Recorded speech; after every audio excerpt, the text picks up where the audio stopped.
All right, welcome to the Katie and Siegfried show. Today we're going to be talking about a whole wide variety of trips that we've been doing because it's been a few weeks and we've gone a lot of places in that time frame. Yeah. You want to start with the DC Monuments trip? Absolutely, that sounds like a lot of fun. That was a good one. Yeah, in September we went to the various monuments in DC. We walked a total of like 7 miles that day, which was a lot. I got a lot of blisters, but we had fun. Siegfried had never seen a lot of the monuments before, so I got very upset and told him he had to go. We went to first one we went to was the Washington Memorial, and kind of looks at your Northern Virginia school kids will refer to it as a pencil. But yeah, and Siegfried got confused because like the lower like third-ish of the structure is a slightly different shade of white than the rest of the structure. That's because before the Civil War they were using from a quarry, but then they stopped because of the Civil War, and then once the Civil War was over they were like, oh, we don't have that type of rock anymore, so got a different type of rock. Yeah, that was cool. Because I had seen Washington Monument before when I was back in high school. And for whatever reason, I don't... Oh, that was the one I was eating, but that's fine. Go ahead. Oh, sorry. We're eating monkey bread that we made. Anyways, yeah, and I hadn't noticed that when I went there the first time. I think I was just kind of in awe of seeing it in person because, I've seen it from afar for so long. But yeah, this time I definitely noticed that, which was interesting. Yeah, I think that was one of the cool things about the Washington Monument that I learned that day because I just hadn't known that before. Yeah, and had you been to the Jefferson Memorial before? I don't think so. Okay, yeah, Thomas Jefferson has a memorial. It's built in like Greek and Roman architecture styles with the dome and pillars and everything. Jefferson's in the middle with some of his quotes around him. It's on the tidal basin, which is a like nice pool of pretty water in DC. Near the cherry blossoms. Although cherry blossom time is more in the spring rather than the fall, but we still had fun. We went to the George Mason Memorial. George Mason was one of America's founding fathers, and he helped write the Constitution. He was like, oh yeah, let's go have a Bill of Rights, and what he's probably most known for is the Virginia Declaration of Rights, which is like the first Bill of Rights, it was so like to speak. the predecessor. And it was the first such Bill of Rights in the New World, so we thought it was cool. Yeah, it was a nice little memorial there. They did a very nice one. I liked it a lot. It was very cool to see. Yeah, and then which one was next? I don't know if we have this necessarily in chronological order because there's a lot of items that we saw there. No, I misplaced the Lincoln Memorial in the list. So you want to talk about Lincoln Memorial? Sure, because why not? I had not been to Lincoln Memorial before, so it was really cool to see. Massive building. Yeah. Massive statue of Lincoln. It was cool because like I always assumed, because I hadn't been in there, right? So I always assumed that it was just literally like Lincoln in the chair and that was it. But on either side there's like an extension, so to speak, that has some interesting documents and stuff on the walls. I think it's like one of them was like Gettysburg Address or parts of it or something. Yeah, and then parts of the his second inaugural. Yeah, there are like different like speeches or otherwise writings of Lincoln, which was cool. It was very nice, very packed. Yeah, with people to be expected. Yeah, and that's where Martin Luther King Jr. gave his "I Have a Dream" speech, and there's a little into one of the tiles. The style in which he stood, there was like MLK give his "I Have a Dream" speech here back in the 60s. Yeah, it's really cool. You can see the exact spot that he was standing, which was interesting. Speaking of MLK Jr., since we're on the topic, we also saw the memorial for him or monument, whatever your flavor of calling it is. This that was cool. Yeah. There was like a whole wall of different quotes from him, and then a nice carved out face, which was cool of him. Yeah, that was nicely done, I thought. Yeah, and it literally looks like his stone is pulled from like the mountain behind it, which the quotes are on, and that's, I believe, in reference to his like man of the mountain speech. So I think that's what it's called anyway. It's a reference to a speech of his. Mm-hmm. And it's also on the title basin, which is very pretty. Yeah. And then the other one we went to was FDR, Franklin Delano Roosevelt, and he was one of the presidents that, or the main president that led us through the Great Depression and World War II. Your show was cool. Had you been there? No, yes, no, I have. Okay, had you been to the Martin Luther King Jr. one? I think I went to the FDR one in high school for that World War II, because I've been to DC many times, but like I took a World War II history class in high school, and that's when I went over there, and we went to several different like monuments. That's when I walked past Washington Monument, and I had been to the FDR Memorial. I forgot about it until we were part of the way through, and I was like, oh yeah, I've been here before. The FDR one's interesting because like they try to encapsulate his tenure as president, which obviously is, like Katie was saying, Great Depression, World War II, his emphasis on like, okay, how do we, when we get out of World War II, like when that's over, like what do we do to like prevent this again? And how he was thinking already about like United Nations kind of construct and going forward with that kind of stuff. What was the other one you asked about I've been to? Martin Luther King Jr. No, I don't think I've been to that one before this trip. Okay. I definitely went to, on that trip, my instructor was a Vietnam War veteran, so we stopped off at the Vietnam War Memorial, so I had been there at least once before this time. Yeah. But yeah, since we're on that topic, like, yeah, the FDR one was interesting, because like, you go through it, and we went through it backwards by accident, because there's like displays that are supposed to, it's like a bunch of like rocks, essentially, I think it was. And like throughout his tenure, they're supposed to be like splitting and like looking more destructive over time, right? Because, well, World War II, right? So like the world before World War II is relatively kind of stable. So like the rocks are nice and together, but then like over time, like as you go through it, like they start splitting off and breaking into parts because like that all splits off and like World War II breaks out and it just keeps getting worse and worse, right? Over that time, as more nations are dragged into the war, and then the entire world's at war.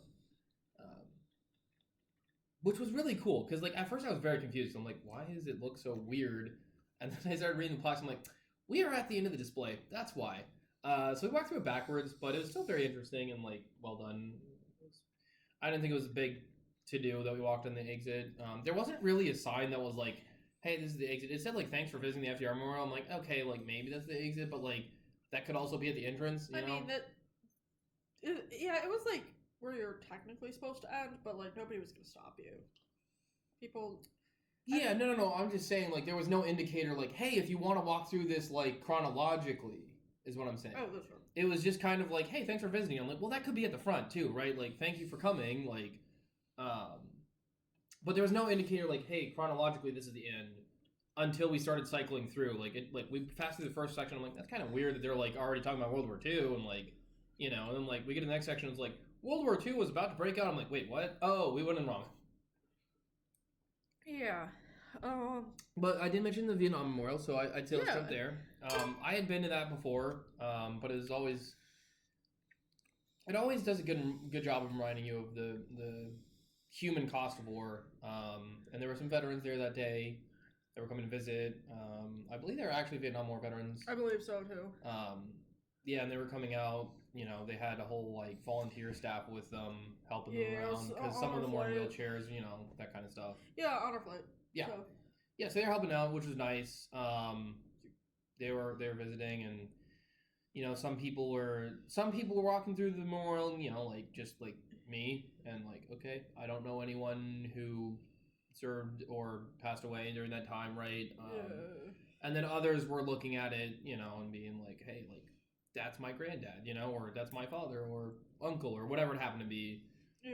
It's just interesting, because that's one of the memorials where I feel like you go there and like there's always a different experience, because like everyone has a different relation to the Vietnam War. Like obviously the more time goes by, the more likely people will be like, I don't know anyone in that war, or like, oh, it was my granddad or great granddad, or you know. And the Vietnam War like wall has like all the names that were like missing or died.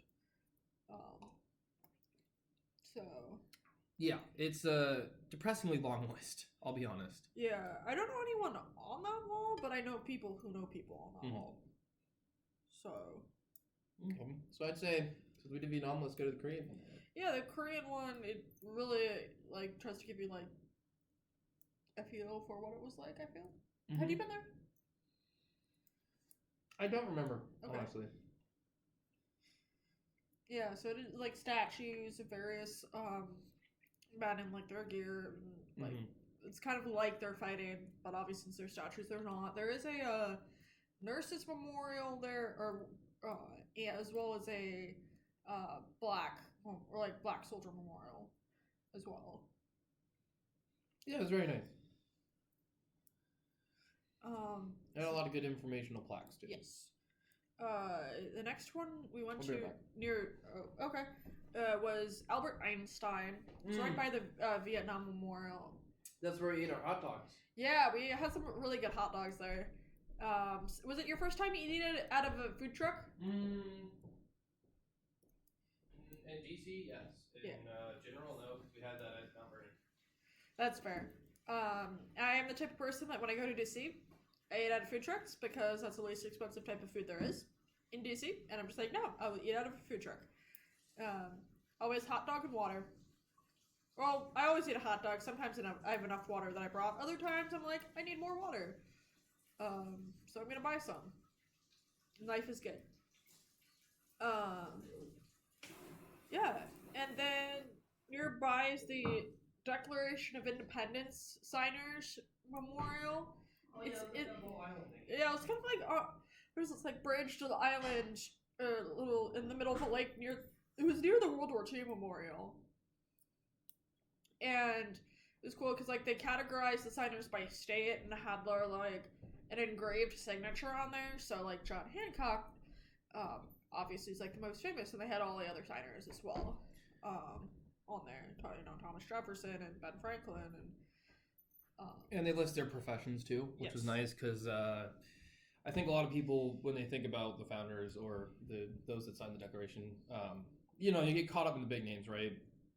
Washington, John Hancock, George Mason, etc. And like Thomas Jefferson. I mean, it's very easy to be like, oh, I know what they did, right? Like in their like private professional life, so to speak, not private, professional life, like I know what they were. But then there's other names that you're like, I have no idea what what they did. Like, how many people have heard of George Wythe? So Yeah, and that's the other thing. Like a lot of the names there, like you don't know who these people are. Like they signed it, right? In the sense that there's a long list of names of people who signed that, but like you don't necessarily know who they are. So like it kind of helps to start seeing their names and seeing what was their career path before they were like, you know what, I'm fed up with the government. I'm gonna, yeah, yeah. The next one. Are you ready to move on or? Yeah, the only other thing I would say is it was very beautiful. It was nicely done. Very calm place. It's a good place to sit there and just kind of think. It was very beautiful.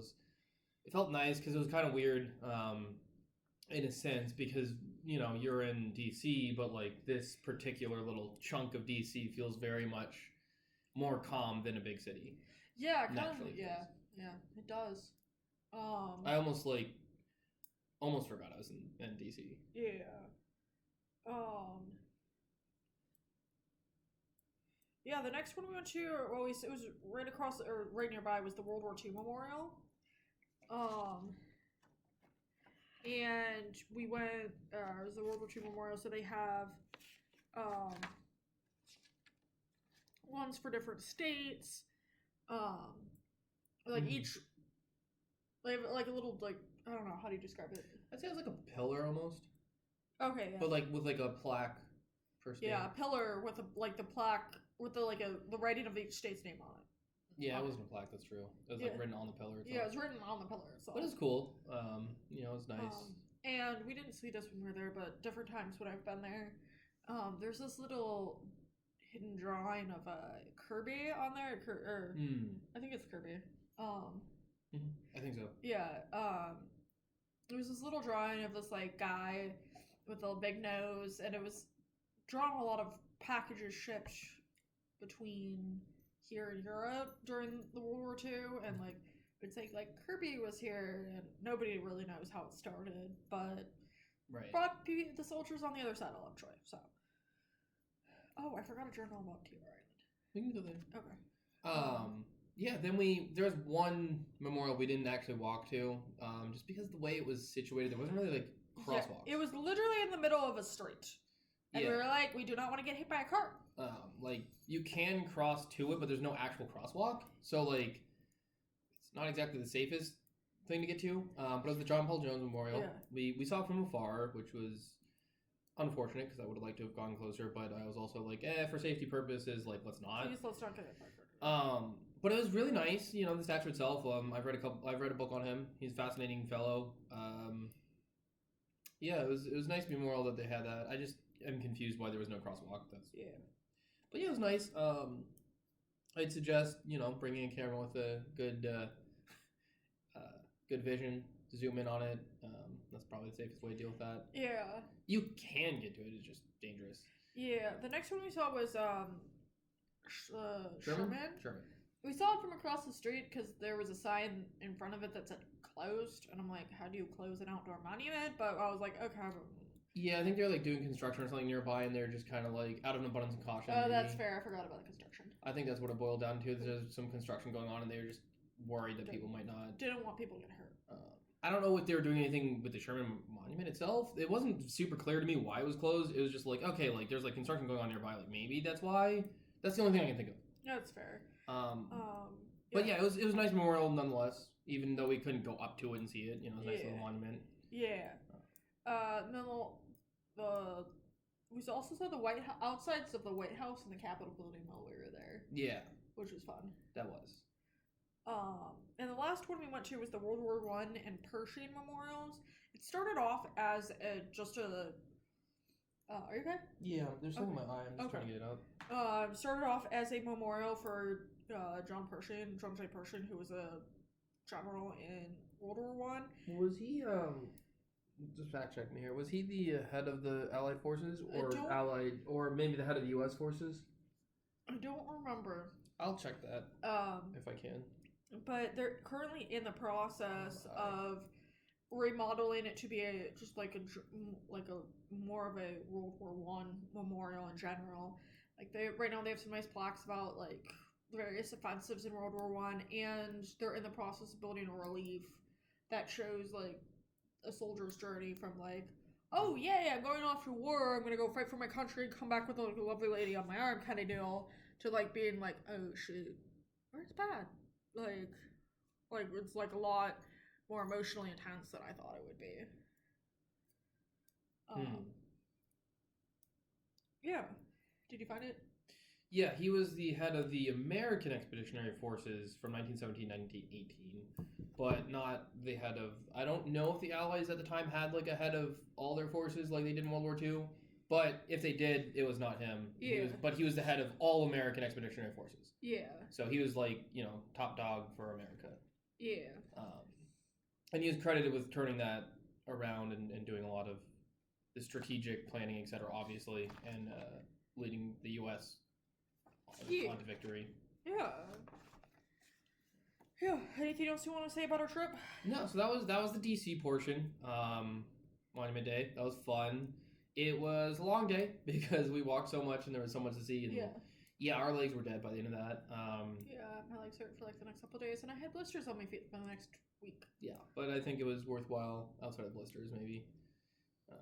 But yeah, so that's our DC portion. We'll move on to the Cape Cod portion next. Yeah.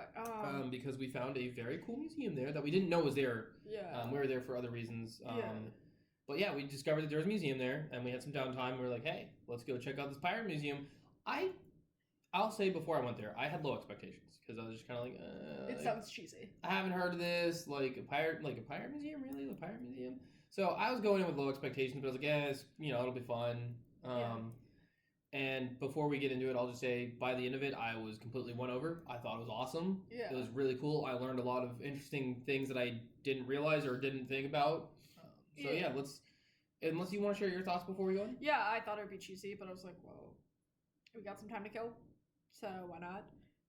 But I had a lot of fun with it. So yeah, it was the Ouida Pirate Museum on Cape Cod, and so near Dennis, Massachusetts, if any of you know where that is. And so when we were there, we saw some various like parts from the actual ship. The ship called the Ouida got sunk, but they were able to recover some parts of it, like cannons and things like that. Some bones of some of the crew members. Yeah, so one of them was an 11-year-old kid who was a pirate. Yeah, he apparently threatened to kill his mother if she wouldn't let him join the pirates. My understanding was that he did not actually harm his mom, but the threat was still there, of course, and that's incredibly alarming. But yeah, he ran off with them, and they know that he died in the shipwreck because they actually recovered one of his bones. Yeah, and it was one of his leg bones that was the size for a kid about his age, and everyone else was way too old. A lot of them weren't like old, but like older than they're all like 20 plus or so. Right. Versus an 11-year-old. A 20-year-old's leg bone is gonna look different from an 11-year-old's. Yeah, and when we say they recovered his bone, they literally have it in the museum hanging up. You can see his bone. Yeah. It's quite tragic, but you know, I'm not terribly surprised that I'm not surprised that he didn't make it, because pirates generally didn't have the greatest lifespan. I mean, plus shipwrecks. So. But yeah, I think I forget how many it was. It was only a handful of the crew survived the shipwreck. Like 2. Two. I can't remember exactly what happened to them, but yeah, they did survive. Yeah. Somehow, miraculously. The rest of them either drowned or died in the initial destruction of the boat itself. Yeah. And apparently the Weeda was a slave ship before it was a pirate ship, so both uses, not good. Yeah, and so one of the things that was interesting is they were saying that like pirate treasure is not really a thing in general. The big example, I can't remember who it was, but there was one pirate who actually had pirate treasure. They buried it because they were being followed and came back and grabbed it within a couple hours. So like, there's no treasure to find. It's pretty rare to actually find treasure. There is like 1 or 2 other instances of actual treasure, but that generally was more like the ship sunk than like they intentionally hid the treasure. Yeah. I was like, in this particular case, the ship's case, the museum had a lot of pirate treasure because, like I said, the ship sunk off the coast of Cape Cod. Not because they had hid it. Because they hid it. It sunk, and the gold sank with them. So yeah, that was one of the myths that they wanted to bust. Another one was walking the plank. They're like, there's no real historical record except maybe once. And even then, it wasn't exactly clear whether or not the person walked the plank or was tossed aside. There were varying accounts and evidence. So they're like, more often than not, if pirates wanted someone dead, they just toss you over or kill you. Yeah. None of this drama of walking the plank. That's just dramatized stuff, which was interesting because I didn't realize. I didn't know whether that was true or not, honestly, but you know, you just kind of think like it's such a popular myth that you know you kind of think it's real. Yeah. Did we talk about how it was a slave ship at first? Yeah, I did. Okay, great. And something else that's I think I knew that there were women pirates. I mean, it was rare, but there still were existence of women pirates. But I didn't know there were kid pirates or racial minority pirates. I thought they were either white men or the occasional white woman. Yeah, because you would think, I mean, it does make sense because pirates are outlaws, that they wouldn't really care where you came from if you were a slave or not. And like, obviously, a lot of the African Americans at the time were majority slaves, so they would have 2 options. Either you run away and try to get to north of Canada, ideally Canada, or you become a pirate. Because hey, at least there you're free. And another interesting thing about pirate ships was that it's very much democratic, right? Everyone has a vote. The captain has his own cabin, and here's the key: the cabin is not just for the captain. So everyone rotates in and out, sleeping in there. Even the captain is just more or less like that's where the decisions are made. The captain's making those decisions, but even then, a large majority of the decisions were made as a team. Like everyone comes together and votes on how they want to do things, which is interesting to me because I'm like, another one of those myths that you get from these movies that like pirate captain makes everything. He always gets the best food and all that. No, not so much. Yeah, they were not into that kind of stuff. Yeah, and you mentioned the like black pirates, but actually the Weeda, which is the ship that the museum was all about, it had like Native American pirates on it too, or at least one Native American pirate. So. Which was, I was like, that's interesting. But I wanted to highlight because it was a slave ship. Yeah. So I wanted to highlight that was an interesting fun fact. Yeah. But yeah, they did mention there were a couple female pirates that were as vicious, if not sometimes even more vicious than men, to the point where there were written accounts of them that people thought they were men because they were so vicious and aggressive and terrifying that they were shocked to realize that was a woman. Yeah. Which was interesting to me. Yeah, there weren't any, as far as I'm aware, there weren't any female pirates on this particular ship. Right. But they didn't just talk about the Ouija, they talked about other pirates in general too. That's fair. But it was majority about this ship, which was interesting.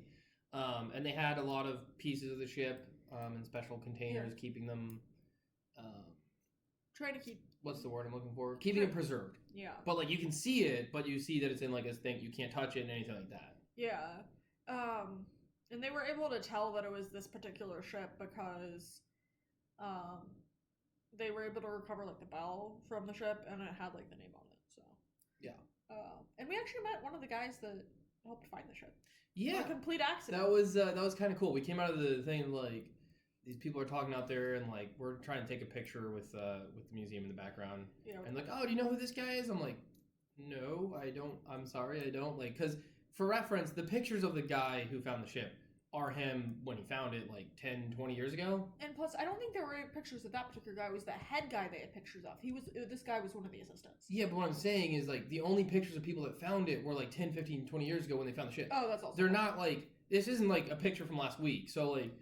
Aging. It's not like we're going to recognize anyone from the picture today, right? Yeah. And we're just like, I'm sorry we don't. Like, I was like, I feel bad. Like, is this guy, like, a local legend or something? Turns out, no, he did help find the ship. And he was nice enough he took a picture for us. Yeah. Yeah, so you want to move on, or? Yeah, that'll be the end of the museum, because I don't think we have anything else to say about the Pirate Museum, other than it was awesome, and if you're ever down there, you should go see it. Yeah, if you're ever in Cape Cod, you should go. And we went to the George Marshall International Center and Dodona Manor, which is his last house out in Leesburg, Virginia, which is near DC. And we got a house tour and saw a lot of the stuff that was in the house was originally from him. Mm-hmm. Like over 90% is what the tour guide said. There's like clothes and like wallpaper and things like that, and they had some of their stuff from like China that was there, like because apparently George Marshall was an ambassador to China at one point, which I didn't realize. Excuse me. There's the original like for sale sign when the family bought or he and his wife bought the house. And do you want to talk about their separate bedrooms or? Sure, I was going to mention the Dodona Manor. Two things about it. One, I don't remember offhand what it meant. I think it was something about like whispering oak trees or something. Maybe not oaks, but like trees like whispering or something. But it refers to an oracle in Greek mythology, I think. I believe it was Greek mythology. But anyways, a lot of U.S. cultural naming and such comes from Roman and Greek empires and back in that time, mythology and such, which is really cool. Yeah, we did notice that was interesting that you mentioned the separate bedrooms. Before anyone could ask a question about why, our guide was nice enough to be like, hey, like, it's not that they had marriage troubles at all. He was a general, and he was a morning person. Yeah, and, like, she was not. You know, he'd have to get up early to, like, talk to people and deal with all sorts of problems. Like, it just wasn't feasible for them to be sleeping in the same room just because of their different schedules and sleep schedules. And, like, it didn't work out that way. But hammering home the fact that this had nothing to do with them being in any sense like having a troubled marriage or anything like that. They seemed to be perfectly fine. Yeah. They worked quite nicely together. Yeah.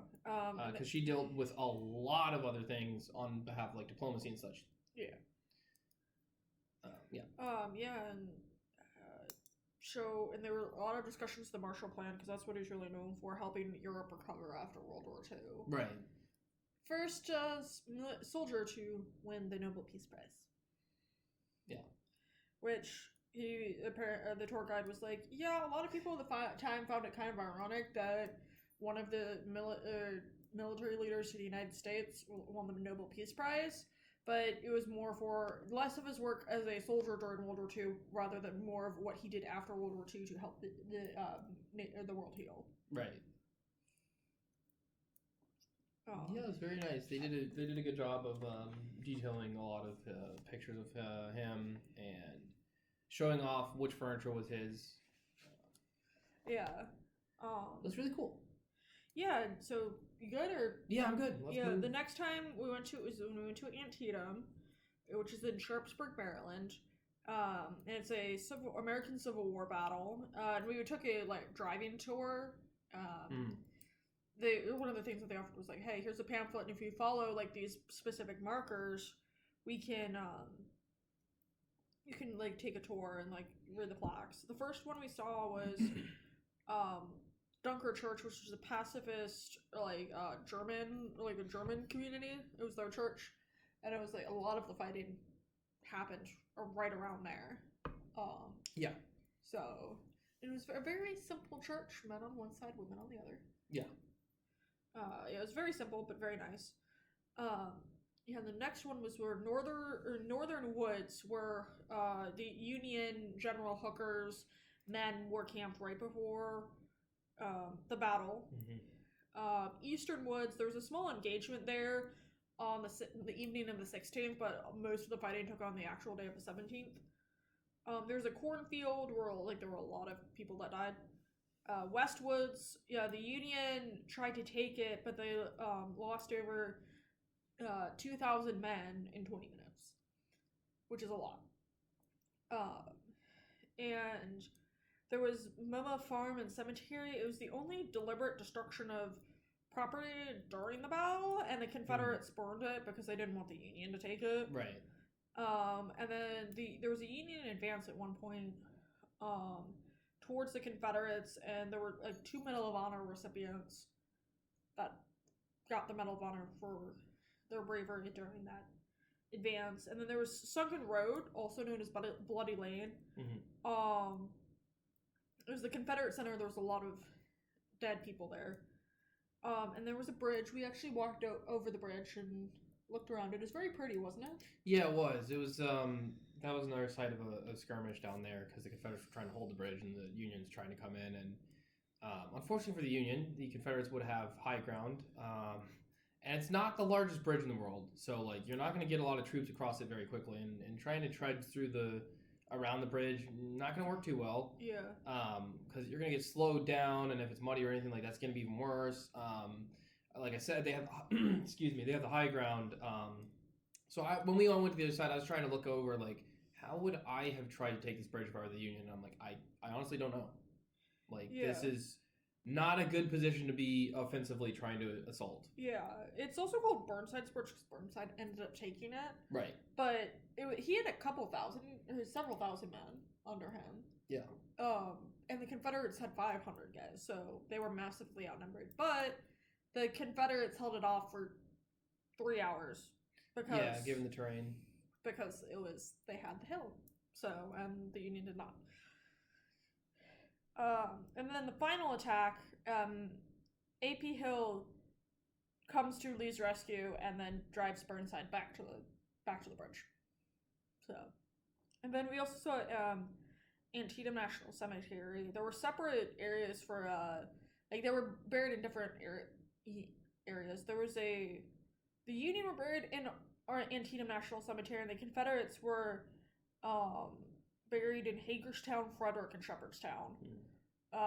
Hagerstown and Frederick are in Maryland. Shepherdstown's in West Virginia. So they're buried in different areas. Yeah, I'd never been before. You'd been before, right? Yes, I've been to Antietam at least once, maybe more. Okay. It's a very solemn place, you know. You definitely can feel the losses and like just looking around, just like literally when you look around, you're like, okay, if it looked anything like it did today, I can understand why it was such a slaughter because this terrain is just not designed for you to really hide terribly well. Yeah, it was very open. Especially with cannon fire coming, like. Yeah. Yeah. So it's Antietam. Let's head to the next Harpers Ferry. Harpers Ferry, yeah. So Harpers Ferry, for anyone that doesn't know, was the site of a raid by a man named John Brown, who was a radical abolitionist. Radical in the sense that he was using violence to forward abolitionism of slavery in the U.S. That's why I was putting in quotes because I'm like, you know, I'm not saying being an abolitionist is bad. I'm just saying the radical part is coming from he did not go through the legal route. He decided, hey, you know what? The only way to end slavery in America is to take up arms and fight back. Yeah. And basically, in his mind, create a terror campaign to the point where slave owners would be under the fear of death at any minute, that their slaves could rebel or people would come in and attack them and kill them for not, you know, that was his general thought process. And so he came down to Harpers Ferry because there's a massive amount of firearms there Yeah. and ammunition. And he's thinking, hey, I can get these guns, I can get this ammo, we'll be in and out. And at that point, we'll have the supplies to start doing our guerrilla warfare in the South to start scaring these slave owners into giving up slavery. Yeah. So that's the background information on it. And yeah, let's just talk about what we saw there and how it was. Yeah. So had you been? No. Okay, neither of us had been before, even though we lived like an hour away. We went to church at historic St. Peter's, which is like a pre-Civil War church, and it was the only like church to survive the Civil War. Although it had some damage and it was like refurbished after the war. I went to church there, and then we took a hike up to Jefferson Rock, where it was interesting that I didn't realize Thomas Jefferson had been out there. Mm-hmm. And he commented about how pretty the like this particular area was, and he mentioned the rock, and became known as Jefferson's Rock. And there's ruins of an Episcopal church between the historic St. Peter's Church, as well as the Episcopal Church. Or, excuse me, between the Jefferson's Rock and the historic St. Peter's. There's a ruins of an Episcopal church. We saw a reconstructed John Brown fort, which is like basically the old fire or engine house that was there in town. Yeah, so what happened was when John Brown came into town with what was it, like 12 other men? It was like 20. Okay, might have been. With his crew. They took a couple hostages because it turns out the town was not very friendly to his idea of trying to overthrow slavery. So they take hostages and they go into this fire engine building. And that's where they eventually were stuck because this angry mob was trying to get rid of them. And then the United States sends down the military to deal with this problem, either by killing him or bringing him in to be tried and hung for treason. Yeah. Anyways, long story short, he does get captured. Most of his men get killed there. The rest of them that do not, most of them hang. I believe a couple did not hang. I don't remember. I know he definitely did, yes. Yeah, and it was sorry. Did I interrupt? Go ahead. Okay.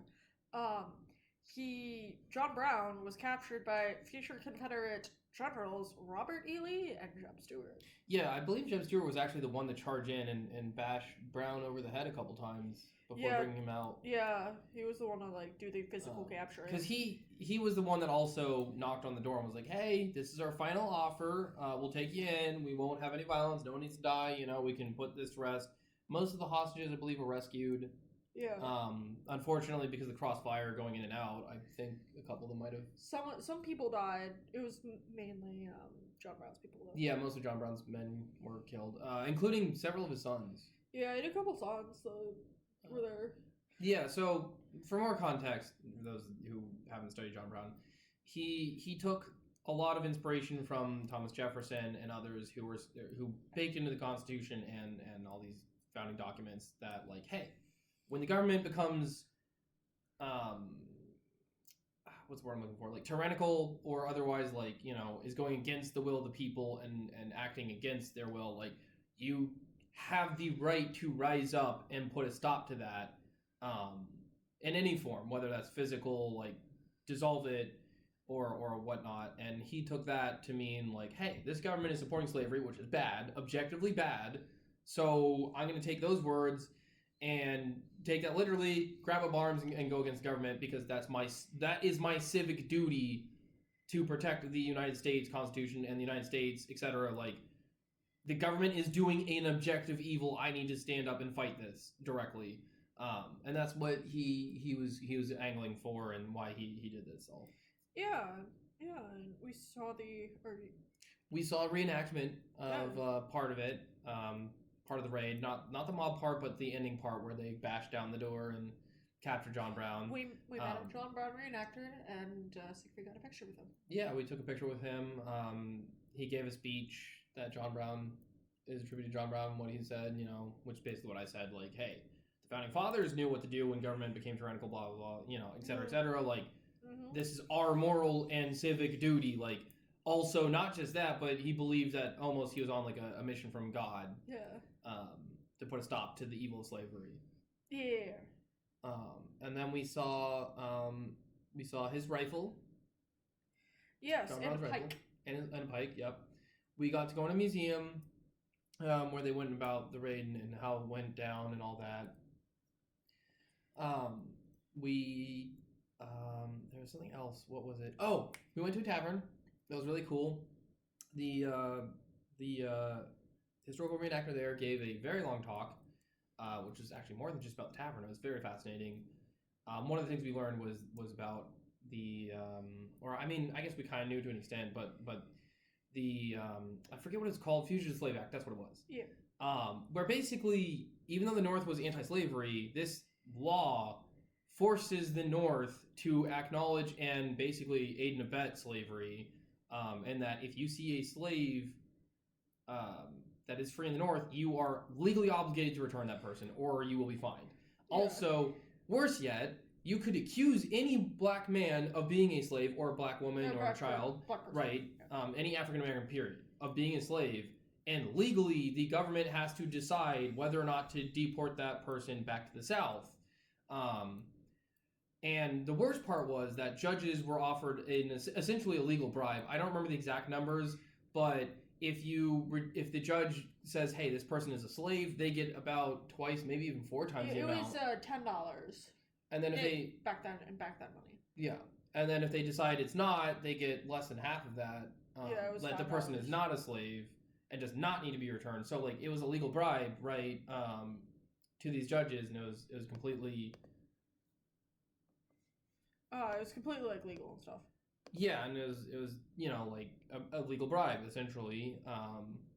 So that was a serious problem, and like the guy was saying, like you come to a company, not company, you come to a person and you're like, hey, I need your help. Like a police officer or something says like, hey, I need your help apprehending this slave, supposed slave, alleged slave, and you say no, you are going to be fined $1,000 in money. And their money, not counting inflation today, obviously it would be much more. But the point he was making is $1,000 to a person back then was basically an entire year's savings. So like, well, I am screwed for the next year if I don't do this, right? Yeah. And it was interesting because he was talking about how there were a lot of people that were trying to fight back against this and like literally sieging federal courthouses and dragging the alleged slave out and protecting them and getting them to Canada. Yeah. Because they were like, this is ridiculous. Slavery's wrong. Why are we supporting this? And of course, that led to U.S. Marshals being brought in to prevent this from occurring. And it was just completely spiraling out of control. You can see why the Civil War came up, because on all sides, everything's just spiraling out of control. There's extreme polarization, and it's just getting worse. Yeah. If the inflation today, if that like $1,000 fine would be like $32,000 in today's money, so that's a lot of money. No. Is there anything else you want to say about Harpers Ferry? No. I would say the other thing I will say is that it was absolutely gorgeous area. You get nice views of a lot of different things. It was very beautiful. Yeah. So you're going back to DC now. We took another history museum tour of DC where we went to the Library of Congress and the National Archives. Mm-hmm. In the Library of Congress, we went to the main reading room. Siegfried had never been to the Library of Congress before, so the archives. So I was like, hey, he needs to go to both. Let's go. And so I took him to the archives first. We got readers' passes, which led us to go into the main reading room, so we could Library of Congress. Did I say archives? Yes. I meant Library of Congress. Library of Congress. So we could go into we got readers' passes to go into like the main reading room in the Library of Congress. You can actually grab books and read them. Yeah. It's really cool. I found one of interest. We didn't allocate terribly much time to sit down and read stuff, but like, we allocated enough time to at least like pick out something and look at it. So I was reading a very interesting book on how Christianity spread throughout the world. Like very ancient start, like biblical times, like St. Paul going around and St. Peter, etc., and how that all spread out. Yeah, that was interesting. And the main reading room, like you look up, there is just gorgeous artwork all over the ceiling and statues, and oh man, it's amazing. And we got a pamphlet because you stare up enough, you're gonna mess up your neck. So one of the workers there was very nice and gave us some pamphlets that actually detail the artwork above you, so you don't have to break your neck looking up. Yeah. But yeah, I just want to emphasize that like throughout this entire building, there's just gorgeous artwork all over the place. Yeah. And gorgeous statues. Yeah, and the next place we went was the Great Hall. Yes. It's like the main, like one of the big rooms that's there, and has like some statues of like Thomas Jefferson, and because Thomas Jefferson, we actually did see this too. Was Thomas Jefferson donated after the like the fire burned down D.C. during the War in 1812. Jefferson donated or sold like a lot of his books to restart the Library of Congress. And one thing that they were doing, because we got to see the collection, they're in glass, so you can't touch anything, but they're digitizing a lot of the books for long-term storage, of course. So we didn't get to see the entire collection, but it was cool because they denoted like which ones are original copies, which ones are books that would have been there, but for whatever reason they don't have the original copy anymore. Burned, right, or damaged over time, destroyed, stuff like that. So it was nice to see that all. Okay. Yeah, so yeah, there was that. And there was a photography exhibit, which was cool, just various famous pictures. And we also saw the Gutenberg Bible, which was one of the, if I believe is the first book printed in, like, using a printing press, which was cool. Yeah, so the next, anything else you want to say about that, or? So the next place we went to was the National Archives. Siegfried, I had been there, but again, Siegfried had not. So we saw there was an exhibit on the presidents, and there was a 1297 Magna Carta copy. The Magna Carta was signed about 80 years earlier than that, but it was just cool to see. And we saw the founding U.S. documents, the Bill of Rights, the Constitution, and the Declaration of Independence. And I made a joke about National Treasure with Nicolas Cage about how we needed to steal the Declaration of Independence. Of course we didn't, because we're not Nick Cage and this is not a movie. Yeah. But that was a National Treasure. That movie is a national treasure. Nick Cage is a national treasure. Yeah. I love that movie. So the next place we went was Teddy Roosevelt Island. Okay. And we did so there's three different trails on the island itself. Yeah. One of them goes through to where the Mason mansion, I believe it was George Mason's descendants. Yeah, George Mason's son. Okay, yeah, they had a mansion on the island. So you can go where the mansion was. It's not currently there. There's really not much of anything there other than a plaque saying that it used to be there. There's a massive statue of Teddy Roosevelt with 4 giant plaques around the area that are talking about some of the major tenant beliefs that he had about life and like how a man should be or a person in general should be, right? Yeah. The standards you should hold yourself to, that kind of stuff. And there was a trail that goes directly to that, and then back out is the shortest trail. The other trail I mentioned was going to the mansion, which goes by the statue, but not actually in it. So you kind of got to like divert over there. Mm-hmm. And then there's a third one that goes all the way around the island, but you would miss those 2 items of interest. We did a mixture of all 3. Yeah. Which was nice because we wanted to see the statue. We wanted to see the mansion where it would have been, right? Because like I said, it's no longer there. Is there anything else you wanted to add? I just wanted to throw out that context because, there was a big statue of him and we got pictures by it. Yeah, it was a very nice statue. And like I said, the plaques had like quotes from him, like how you should be, how men should be, and like people in general. But a lot of it was directly towards men because, well, he was a man. So, but yeah, it was all very like, you always like, he was trying to point out like, you should do the right thing. You should have courage in the face of danger or fear. Like, the worst thing you can do is step aside when something bad is happening. He was always very much a man of action. Yeah. Yeah, and that was cool. Siegfried really likes Teddy Roosevelt, so I was like, hey, we should go. Nice. Okay. I have to run, but Katie can cover the last trip, I believe. And then, all right, great. I'm so sorry that I have to run, but I need to. How do I end the video? You click that one. No, this one. This one? Mm-hmm. Okay. Sorry. And then what do I have to do after that? Anything? That's it. Okay.